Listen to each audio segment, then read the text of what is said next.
আসসালামু আলাইকুম, শুভ সকাল সবাইকে। আমি গত এক সপ্তাহ থেকে নেপালে আছি, পাটানে। তো এই পাটানে থাকাকালীন সময়ে আমি প্রতিদিন বাইরে কোথাও না কোথাও খাই, সকালে কিংবা বিকালে কিংবা সন্ধ্যায় কিংবা রাতে। এখানে আমার অনেক কলিগস ছিল যারা, আমি মাইক্রোনিউট্রিয়েন্ট ইনিশিয়েটিভে 6 বছর ছিলাম। তো তখন কামাল এবং মাহারজান আমার কলিগ ছিলেন। তো ওদের সাথে দেখা হয়েছে, খুব ভালো লেগেছে। এবং আমি 2007-এ যখন পিএইচ করেছি, ওম আমার সাথে পড়াশোনা করেছিল। ওম নেপাল WHO-তে কাজ করতো, এখন ওম ওয়াটার এইডে কাজ করেন, লন্ডন বেস। ও কনফারেন্সে এখন নেপালে এসছে। ওমের সাথে আমার দেখা হয়েছে। So it was a interesting journey for me, মানে for this travel in Nepal. সো আমি ওরা যখন আসছে ওদের সাথে মিট করেছি, আমাদের বাসায় এসছে, আমার নানাসের বাসায় আমি আছি পাটানে। তো আমি চেষ্টা করেছি যে আমার হাতের কিছু রান্না ওদেরকে খাওয়াতে। তো এভাবেই চলছে আমার জার্নিটা। কারণ নেপালের খাওয়াটা আমার কাছে খুব পছন্দ হয়েছে, খুব ভালো লেগেছে। তো দেখা গেছে যে আমরা বাসার ঢাকা থেকে আসার সময় অনেক মাংস নিয়ে এসেছি। কোরবানি ঈদের পরপরই তো চলে আসলাম। মাংস, পায়া, পরোটা এগুলো ঢাকা থেকে নিয়ে আসছি। তো ওগুলো একবারে একই রকম খাওয়া দাওয়া খেতে ভালো লাগে না আসলে। সো আমি এদের দেশে এদের যা কিছু আছে সেগুলো আমি ট্রাই করি একটু রান্নাবান্না করতে। রান্না করতে তো আসলে বেশি সময় লাগে না, কাটা বাছা রান্নাবান্না করতে। If you give just an hour, একটা ব্যালেন্স ডায়েট আপনি খেতে পারেন। আমি সবসময় রান্নাবান্নার মধ্যে চেষ্টা করি যে একটু প্রোটিন যেন মাস্ট থাকে, এবং একটু মানে বেশ কিছু খানিকটা যেন ভেজিটেবল থাকে, এবং একটু যেন কার্বোহাইড্রেট থাকে। আর আমরা এরকম করে আসলে খাওয়া দাওয়া করাই উচিত না যে না, কার্বোহাইড্রেট ফ্রি ডায়েট নিতে হবে। আসলে না, আপনার শরীরের পরিপাকতন্ত্রে প্রত্যেকটা ব্যালেন্স ডায়েট ইজ মাস্ট। আপনার প্রোটিন নিতে হবে, আপনার কার্বোহাইড্রেট নিতে হবে, আপনার একটু ফ্যাট নিতে হবে, আপনার আঁশ নিতে হবে, আপনার খাদ্য তালিকা ভিটামিন মিনারেলস থাকে এমন ভেজিটেবল এবং ফ্রুটস খেতে হবে রেগুলার ইন বেসিসে। আপনার ওয়াটার তো নিতেই হবে, পানি খেতেই হবে। হ্যাঁ, পানি ছাড়া তো আপনার অনেকেই দেখেছি আমি, অনেককেই যে পানি ঠিকমতো খায় না। পানি ঠিকমতো না খেলে তো হবে না আসলে। পানি দিনে 7-8 গ্লাস খাওয়া মাস্ট।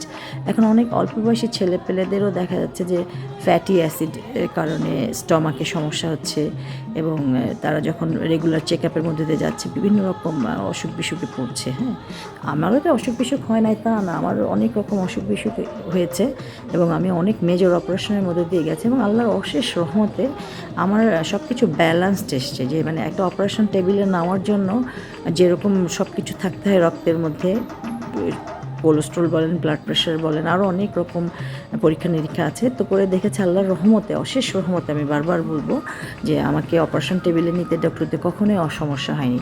আমি সাধ্যমতো চেষ্টা করি ব্যালেন্স ডায়েট নিতে, এবং আমার যেহেতু অনেকগুলো অপারেশন হয়েছে, অনেক ওষুধ খেতে হয়েছে।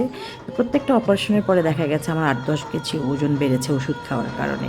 এবং আমি সবসময় চেষ্টা করি যে ডাক্তার যেভাবে বলে ওষুধ খেতে, আমি একদম টোটালি ফলো করি, এবং ওষুধটা খাওয়া শেষ হলে আবার আমি আমার পূর্বের অবস্থায় ফেরত যাই, যে ওষুধ যেন না খেতে হয় আমাকে।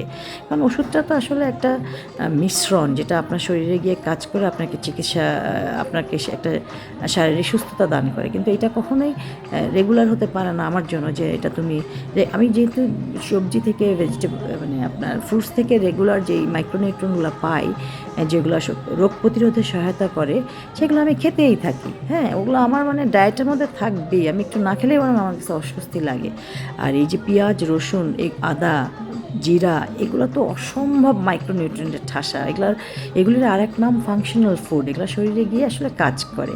তো যখনই আমি কোনো কিছু সবজি টবজি রান্না করি, আমি ওই 1টা বা 2টা রসুন দিয়ে না, আমি অনেক রসুন, অনেক পেঁয়াজ দিয়ে রান্না করি। এগুলির যে গুণাগুণ, এগুলো ভাষায় মানে আমি বলে প্রকাশ করতে পারবো না। এগুলো তো আসলে এক ধরনের নেয়ামত আমার কাছে মনে হয়।